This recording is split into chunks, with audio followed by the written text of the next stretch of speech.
And we're back with more News Talk Saga 960. So very glad you could join us on this edition of the Mark Petrano Show. Defund the RCMP. Is that crazy? Are you kidding me? I thought this was a leftist thing, defund the police. But I'm going to put it out there because I think we have to look very seriously at whether or not the National Police Force, Canada's historic organization, iconic organization, has become so politically compromised that it can no longer be trusted really to serve the interests of Canadians.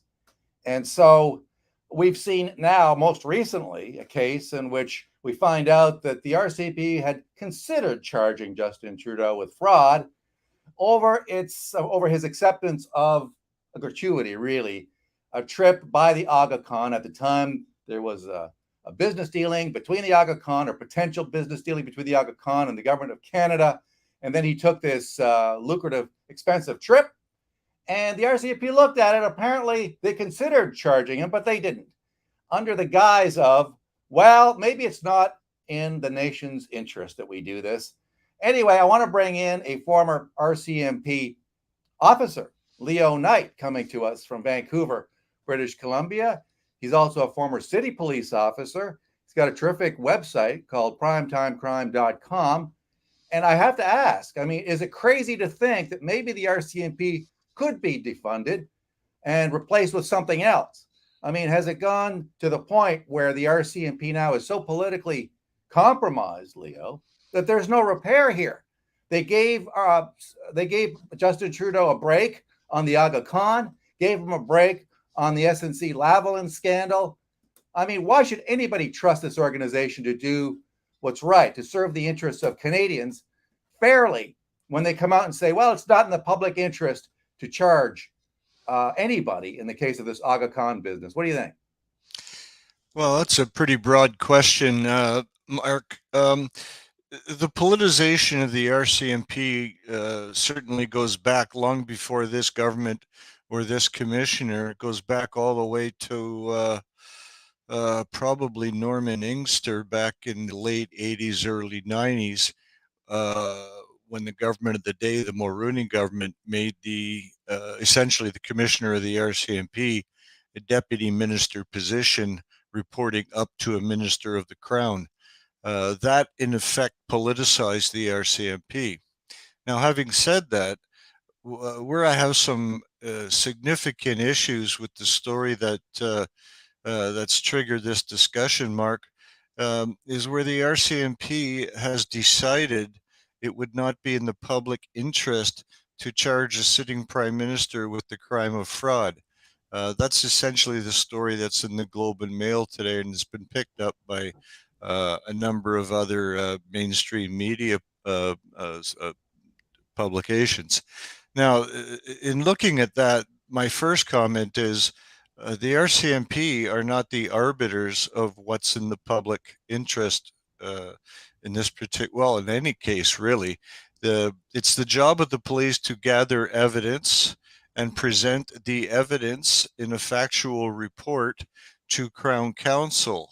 Crown Counsel, the regional Crown, would then assign a local Crown to review the report, and that Crown would make a decision with the input, if you will, of regional Crown, if that were necessary. But that Crown Counsel would make the decision of whether or not it's in the public interest to lay a charge.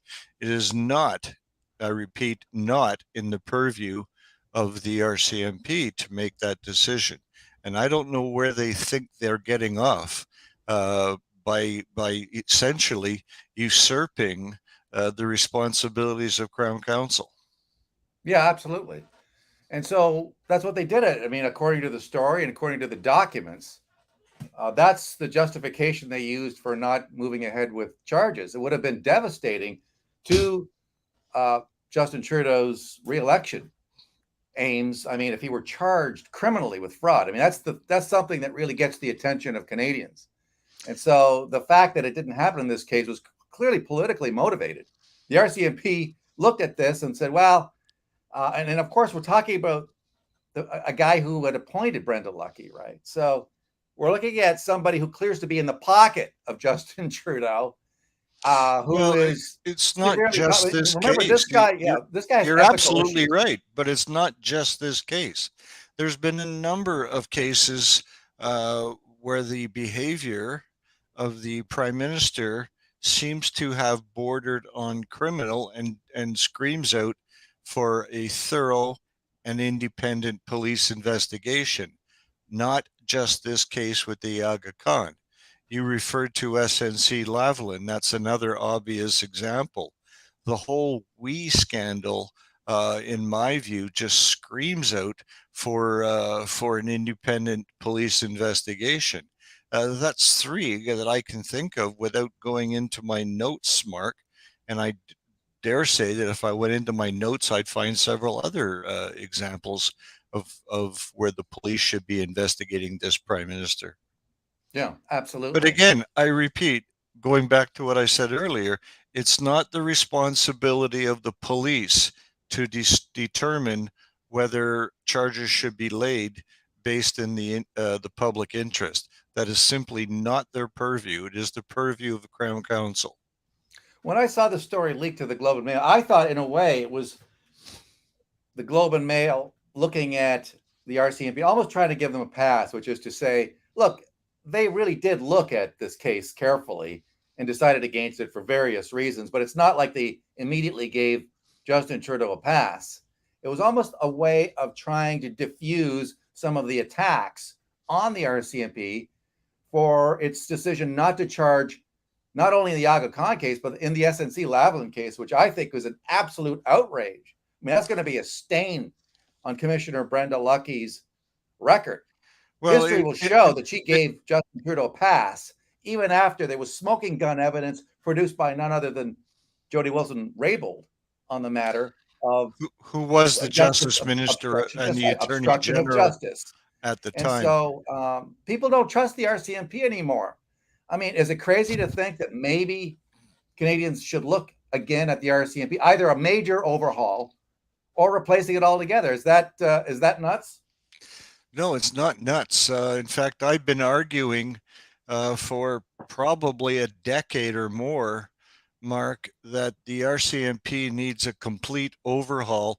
And by that, I mean it needs to be literally torn down and built back up. I don't think you establish a new entity. You've got a perfectly viable entity that's iconic, using your own words, in the RCMP. Could it be made better? Absolutely. It just requires leadership. And we just haven't seen that leadership in the RCMP for, oh God, when was the last decent commissioner? Probably Phil Murray back in the 90s, and I'd even raise that with a bit of a caveat.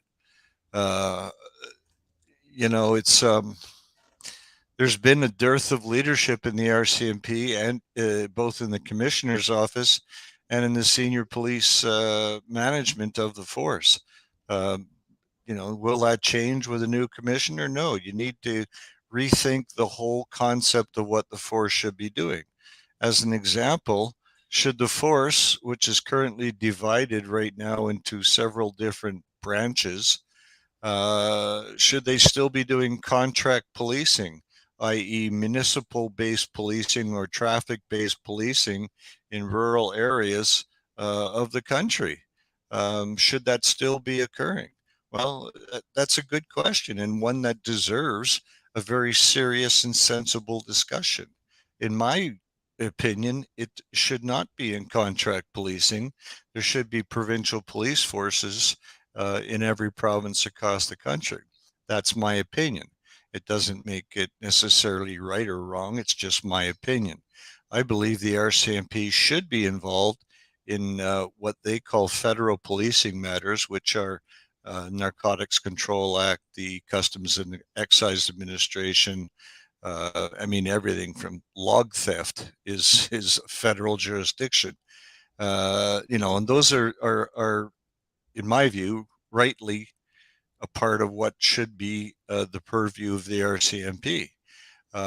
When you start getting into national security issues. Yeah, there is a national security component to what the RCMP should be doing, but it should not be uh, mirrored uh, with CSIS. It should not be. I mean, right now you've got a situation at the RCMP essentially are doing the same function as CSIS, and they're not actually talking to CSIS about what they're doing. So that's frankly just stupid, and that needs to change. But it's just one of the many things that needs to change with the RCMP. What about the idea that now Trudeau seems to think he can impose the Emergencies Act, aka martial law, and not tell you why? According also to Well, the story in the Globe, it's the government will not reveal what information led it to use the Emergencies Act and the truckers' protests and over the winter, citing cabinet confidentiality. I mean, we've spoken about it in the past, Leo. I mean, they have to have some level of accountability here in order to justify this draconian step, something that hadn't happened in the country's history. I mean, the yeah. rewritten The martial, concept of War cabinet Measures Act. cabinet confidentiality in this question is, frankly, it's ludicrous. There is no referral or reference to in the statute that identifies the Emergencies Act for anything remotely resembling cabinet confidentiality. The Act specifically states it is enforced from the moment it is triggered for a period of 30 days. Within that 30 days, it must, not shall, not may, must be reviewed by Parliament and specifically by the Senate. Um, in this particular case, the Prime Minister enacted it, triggered it for a period of about a week. When the Senate wanted to start looking at it, he pulled it back and said, "No, we're not really doing that. It was just, I don't know what, a fake." It's like the quarterback giving the running back a fake, and then uh, does a pass play or something. I don't know. I'm not sure what the prime minister was intending here, but he certainly did not follow the letter or the spirit of the law in using the Emergencies Act, and he certainly has done an end run around Parliament and the Senate, and that's just not forgivable.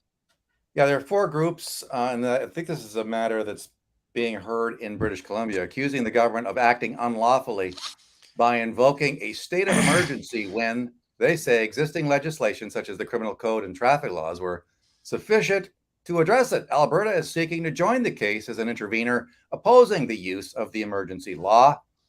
I believe there were at least four provinces that opposed it. Not British Columbia with their NDP government, but you had Alberta, Saskatchewan, Manitoba, and Quebec, I believe. The cabinet secrecy claim by the Trudeau government brought a sharp response from one of the four in a court challenge to the secrecy filed late Friday. The Canadian Constitution Foundation said Ottawa's attitude is summed up by the phrase attributed to King Louis XIV of France in the 17th century, L'État, c'est moi, I am the state. Yeah, that pretty much says it all to me, for me. I mean, the hubris on these people, it's absolutely outrageous. The Well, fact that they would I've been resort to this. And I've been saying for a long time, Mark, and your regular listeners will know this to be true, and I've certainly been writing about it. Is that the Trudeau government for the past 2 years has not followed the law? Um, does that mean they're breaking the law? In some cases, yes, it does, but it certainly means they're not following the law. What Trudeau will do is follow the law only in as much as it benefits him, and then he finds a way to dodge around it. Let's be realistic. Locking us down, forcing the country to wear face masks and getting vaccine digital passes, all that stuff that they imposed and said you must do is beyond the laws of Canada. If they want, if it's they can't do that, and they can't charge you for not complying with that, Mark. And yet they've been saying that all along that they can. Well, they can't. The Emergencies Act is still subject to the Charter of Rights and Freedoms and cannot impede that document. And, the government can no longer tell you you don't have freedom of movement. Then they could say, by the way, next week you're flying to Mars. They can't do it. And yet they did it. And for 2 years, we as a country laid down and took it instead of saying, no, wait a second, you cannot do that. Yeah, absolutely. But whether the authorities will listen to the people, I don't know. I think they seem to have turned them off. Leo Knight joining us on Saga 960, coming to us from beautiful British Columbia. I want to play a clip for you by Catherine Austin Fitts, who's an author. She's an economist and just one of the smartest people I've ever heard speak on the whole issue of the Great Reset. And this is a very chilling statement by a very smart lady. I want you to listen to it and give me your opinion. Vaccine passports or digital ID wallets or whatever name they call it. In Italy, it's the green passport. We have new names and they keep morphing them down to market it. If it snaps into place with an all-digital financial system, including CBDCs, they will convert our home, our car, and our communities into digital concentration camps. And I don't use that term lightly. At that moment, there will be no hope of building anything. We will have entered into a slavery system in which a handful of the most powerful people in the world can strip you and I of our assets, of our children, and control literally every aspect of our life, where we go, what we read, what we say, and what we eat. And of course, as you know, they're planting insects and synthetic food. We have 1, maybe 2 years to stop it. If we don't, most of what we're discussing here today will be moot. So we need to be designing local currencies, but not for our digital concentration camps. We need to make sure that doesn't happen. So this is a lady who I'm sure will be accused of being a conspiracy theorist, but she's so smart and so on the ball that when you can't help but listen to her. She's not shrill. She's not hyperventilating. She, to me, is stating something that is based in a great deal of understanding of what's going on in the world. What do you think of that? Well, Mark, again, the Trudeau government has been doing this to Canadians piece by piece, bit by bit, inch by inch. And thus far, up until the Freedom Convoy in Ottawa in February, we as Canadians have allowed them to do that. The Freedom Convoy caused them to stop. And even though I would argue which we've already touched upon, but use of the Emergencies Act being unlawful, and so on, the Freedom Convoy actually caused the government to stop. And that's an important thing. This weekend, there's, I believe, going to be another protest in Ottawa. This one's going to be by thousands of motorcyclists who are bent on I guess, contravening the policy as stated by the Ottawa police, that no vehicle shall be involved in any protest in and around Parliament Hill. Well, again, the Charter of Rights and Freedoms is very clear on what is allowed in protest, and the edicts of the Ottawa police, frankly, are nonsense. And if the bikers want to protest on Parliament Hill or in Wellington Street in front of Parliament, they're certainly free to do that, providing they don't break any laws such as, blocking traffic to emergency vehicles, etc. As long as they're smart about what they do, the Ottawa police, frankly, got their head up their butt. And yet we have the broader issue of the ongoing infringement of people's lives.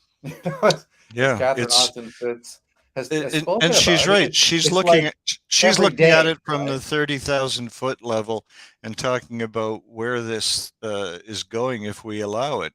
Yeah. But the reality is that Canadians need to look at it from ground level, where they are being affected by it. When the Prime Minister says you can't do something, and you said, but I've been doing that all my life, I've got a right to do it, and he says you can't because of some public health order. I mean, unless it's a law, there is no enforcement action for a recommendation or anything along those lines.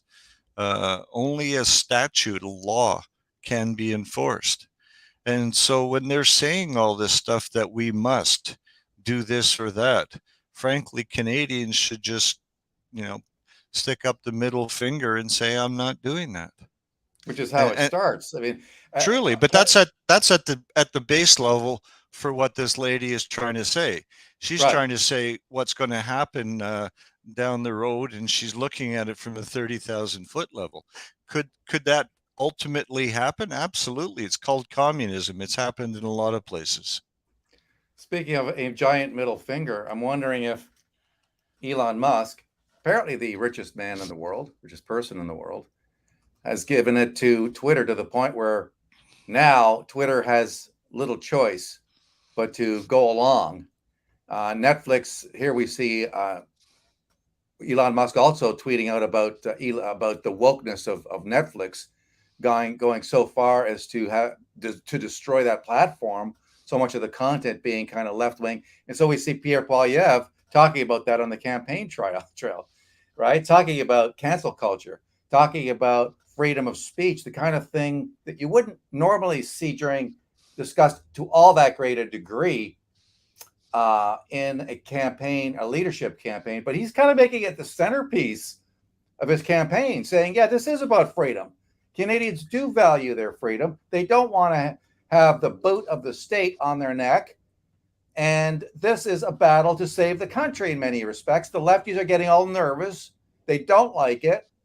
What do you make of what's going on here, coupled with the idea that, as Catherine Austin Fitts said, we got 1 or 2 years here to push back and to make sure that this doesn't happen, because if it doesn't, then all this stuff is moot. We will have lost the fight for freedom.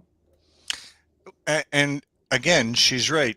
I think it's interesting to note that if Elon Musk is successful in his bid to take over Twitter, and it's beginning to look like he will be successful, that there's nothing, despite their attempts, there's nothing that Twitter CEO can do about it. It looks like it's a fait accompli. The rest of the day will sort of tell the tale on that. But if it goes to Elon Musk and he says it will be, the marketplace for ideas and for free speech, I wonder what the Trudeau government's going to do if they try and pass C11, Bill C11, which gives them the authority to, quote, control internet speech. What they're talking about is, on the surface of it, they say hate speech, but there's lots of existing legislation for hate speech. What they really want to stop is you and me talking about the Liberals in any sort of derogatory sense. Yeah, because they're tyrants. Here's Elon Musk's tweet from earlier. I hope that even my worst critics remain on Twitter, because that is what free speech means. And he's absolutely right. Absolutely. It's great to hear a billionaire whom we've come to associate, so many of them, with the hard left, with globalism, with the technocracy, with big tech control and censorship. To have one of them on the side of freedom is huge. I mean, it is, and he is the richest among them.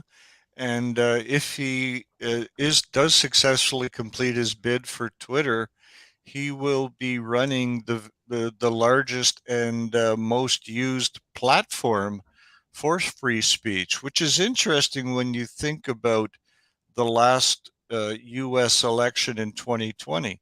When the story broke in the New York Post about Hunter Biden's laptop, It was posted on Twitter for a couple of hours before they took it down. They forced the New York Post, the fourth largest subscription in the United States. They penalized them and wouldn't let them back on their platform for 2 weeks. They made sure that the Post couldn't talk about Hunter Biden's laptop with all the ramifications of that, for a couple of weeks prior to the November 2020 election. In other words, they put their finger on the electoral scales. Well, if Musk buys Twitter, they won't be able to do that anymore. And if you look at the ramifications, by Twitter doing that in October and November 2020, they essentially guaranteed Biden the election as president. And if they were not allowed to do that, by some of the polls and whatnot we've seen, is that as many as 15 to 20% of the electorate has said that they would not have voted for Biden had they known. Well, Twitter made sure that they didn't know. And Elon Musk, I believe, is looking to eradicate that sort of politicking, if you will. Absolutely. I mean, I've even seen reports that Zuckerberg over at Facebook, who really I think was at the core of the hundreds of millions of dollars poured into trying to change the outcome of the 2020 election in favor of the Democrats. Well, he put 500 million into the election in support of the Democrats. That alone, never mind what he did with his platform. He put $500 million into the election. And everybody knows it. And now they're trying to distance themselves, but nobody trusts this guy anymore. These people are horrible. Twitter shares now up more than 5% on reports that the company is nearing a deal with Elon Musk that could be announced today. The company's stock higher once it became clear that I guess shareholders of Twitter, which the stock had been a real dog. Even Ron DeSantis, the governor of Florida, came out and said, "Look, we're not going to stand for this because it's part of a pension fund. So people have a stake in Twitter shares going up. So the fact that the board of Twitter would try and put a stake through the heart of this attempt by Elon Musk to take the company private, elevate the value of the company far above what it would otherwise have been." I forget how much of a premium. Yeah, that's not unusual in hostile takeovers. Typically, in a hostile takeover, the board will look for all other options. The last remaining option that they don't want to exercise is the acceptance of the hostile bid. In this case, the hostile bid came from Elon Musk. As fiduciaries, the board has to consider the will of the shareholders. They don't have that choice. They must do that, live up to their fiduciary responsibilities. What they tried to do before they actually go to shareholders is they tried to manipulate and see if they could find a way out of it before actually taking that step. I think that when they actually take that step, the majority of shareholders in Twitter will say, yeah, accept the bid. And then it'll be a fait accompli. And do you anticipate that the platform will change? I'm on Twitter a lot, despite the censorship. I know I've been shadow banned. I know my follower numbers have been chipped away at steadily. I know that. But do you anticipate changes in the way things are done and the way the platform looks? I do. One of the biggest changes I think we'll see is that Donald Trump will be back on that platform, which will, of course, cause leftist heads to explode.